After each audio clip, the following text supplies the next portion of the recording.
देखो,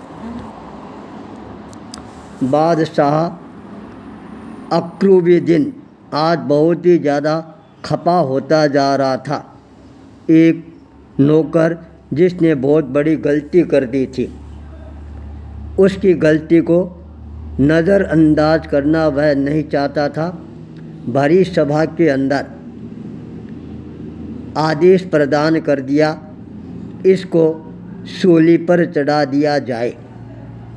जिस नौकर को सूली पर चढ़ाने का आदेश प्रदान किया गया था, वह नौकर अहमद एक किनारे दूर खड़ा था।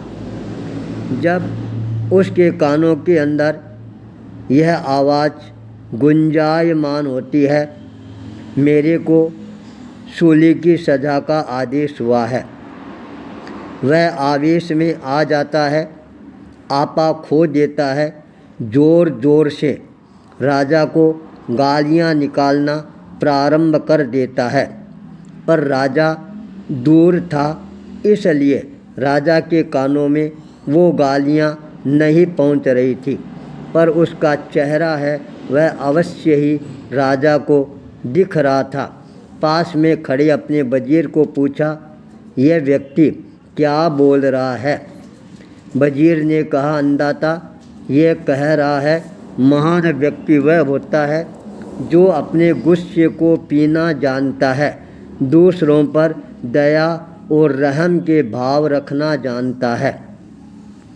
यह बात सुनते ही राजा अक्रूबुद्दीन इतना ज़्यादा खुश हो जाता है, तत्काल आदेश प्रदान कर देता है, इसको सूली की सज़ा माफ़ कर दी जाए।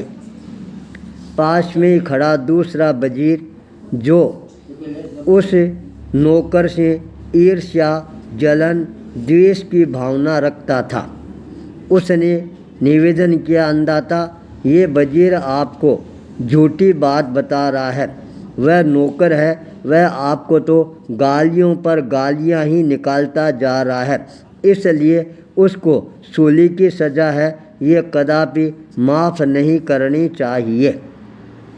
यह बात सुनकर राजा ने पहले वजीर की छाती को थपथपाते हुए कहा, वास्तव के अंदर इसके भीतर के अंदर किसी के प्रति करुणा के भाव तो बहती जा रही हैं, और तेरे मन के अंदर द्वेष के भाव बहुत ज़्यादा विद्यमान हैं।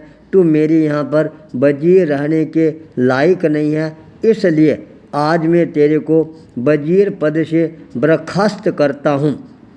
यह सुनते ही वह वजीर राजा की तरफ देखना प्रारंभ कर देता है, मन में विचार करना प्रारंभ कर देता है, मैंने सोचा क्या था और हो क्या गया है।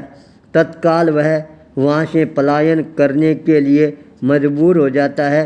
राजा कैदी को, नौकर को अपने पास में बुलाता है, पीठ को थपथपाता है और कहता है, बेटा जो गलती हो गई वो गलती हो गई, भविष्य में कभी भी अब ऐसी गलती दोहराने का प्रयास मत करना।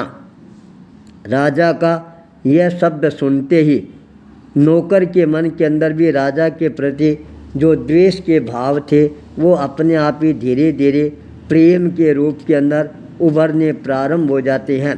जिस व्यक्ति के मन के अंदर दया का सागर है, उमड़ाता रहता है, उस व्यक्ति की हमेशा इज्जत प्रतिष्ठा है वह अपने आप ही बढ़नी प्रारंभ हो जाती है।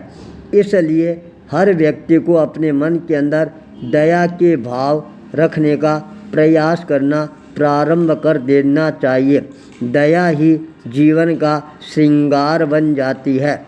आचार्य भूपेंद्र।